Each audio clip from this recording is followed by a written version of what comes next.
Hola, muy buenas compañeros y compañeras y profesor. Mi nombre es Emanuel Leal y voy a hablar de los métodos de estimación de disponibilidad de los micronutrientes. Bueno, los micronutrientes vendrían siendo los que podemos ver acá en pantalla, que vendrían siendo el boro, el cloro, el zinc, el molibdeno, manganeso, hierro y el níquel. Bueno, la sensibilidad de estos micronutrientes tal vez más baja que los macronutrientes, pero sigue cumpliendo un rol importante a la hora de las funciones enzimáticas y el transporte de energía e intercambio de electrones. Por ende, cada uno tiene una función especial dentro de la planta. Por ejemplo, el cloro viene siendo clave en la regulación estomática. El cobre activa enzimas. También el boro es importante en el crecimiento y el manganeso actúa en reacciones metabólicas y en la transferencia de energía.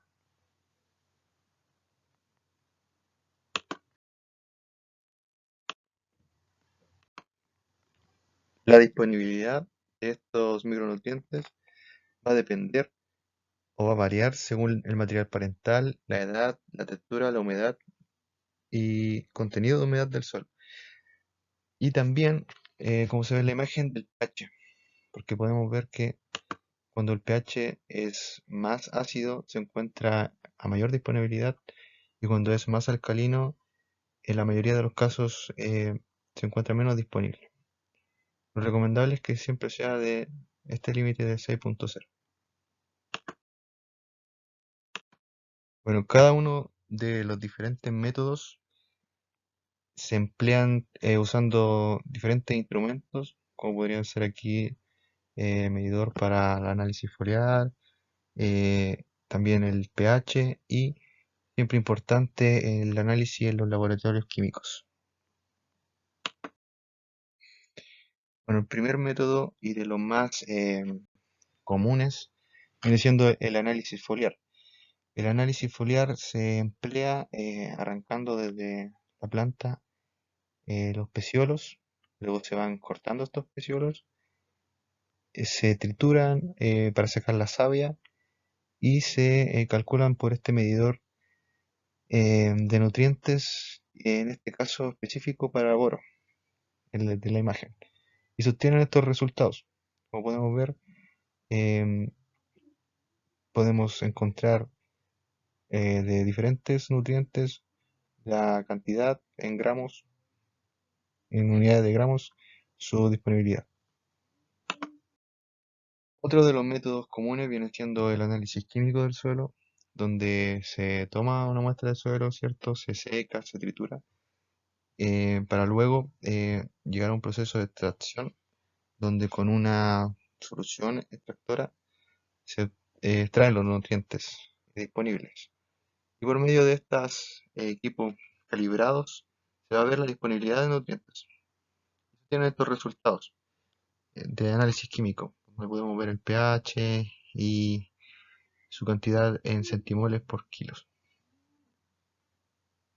El método EDTA viene siendo un ácido, una sustancia química que va a funcionar como un agente quelante. Como sabemos, la mayoría de los micronutrientes se encuentra disponible en el suelo para la planta en forma de quelatos. Por ende, esta sustancia química va a adherirse a los iones metálicos em, y va a poder generar una estructura donde va a impedir el quelante que el metal siga sus reacciones químicas normales. Bueno, por ende aquí podemos ver un proceso con imágenes. Se va a tomar una muestra del agua de algún eh, nutriente que queramos observar.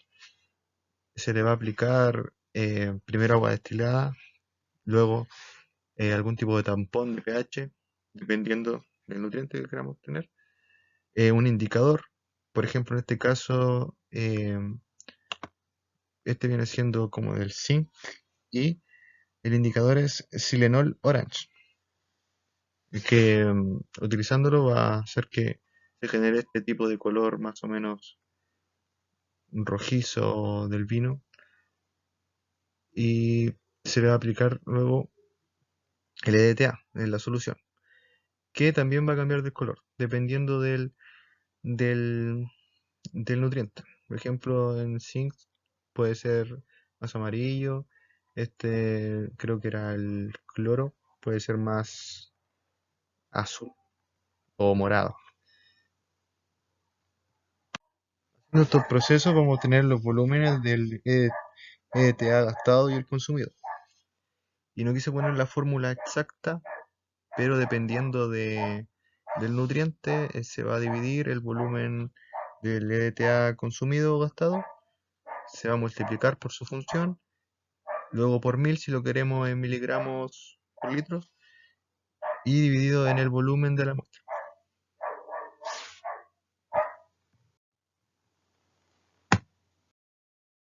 El método BCR o extracción secuencial va a ser una metodología donde podremos aproximar el comportamiento de los contaminantes metálicos, ya que las que se presentan pueden llegar a cambiar.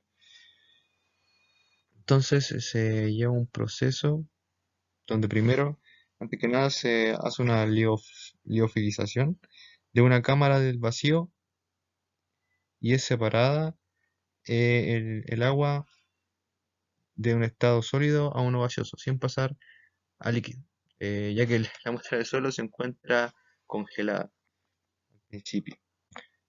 Posteriormente se van a agregar un ácido acético.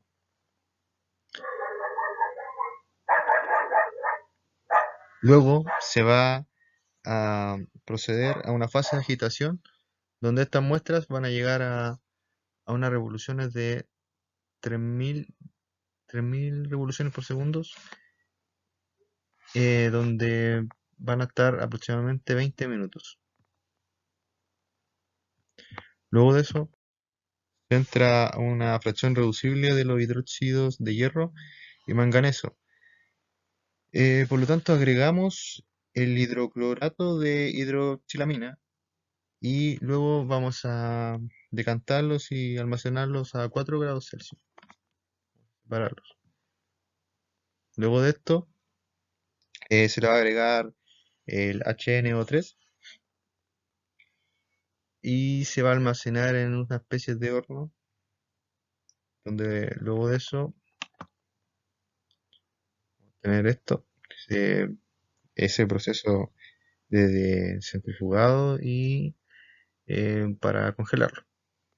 Entonces, se va a hacer una dilución de 1,50.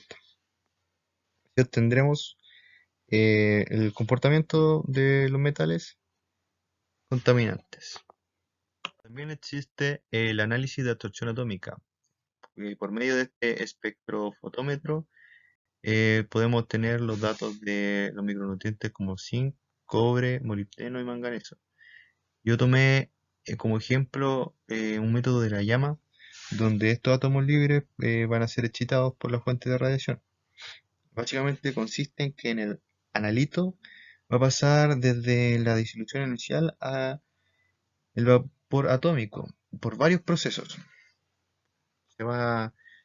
Principalmente va a ser aspirado como aerosol de la llama, luego los estados sólidos, el estado líquido, la liquefacción, va a pasar al estado de vaporización, atomatización, donde va a determinarse la radiación absorbida, y finalmente la excitación, donde el átomo va a encontrarse excitado. Y esta llama va a permitir absorber parte de la radiación. Por lo tanto, esta señal disminuye y es el dato, es lo que mide el detector de este espectrofotómetro. Posteriormente va a ser transformado en una concentración. Y bueno, por eso también podemos hacer varias fuentes de luz especiales y determinar la onda que queremos utilizar para cualquier nutriente. También puede ser macronutriente. Bueno, todo esto lo hacemos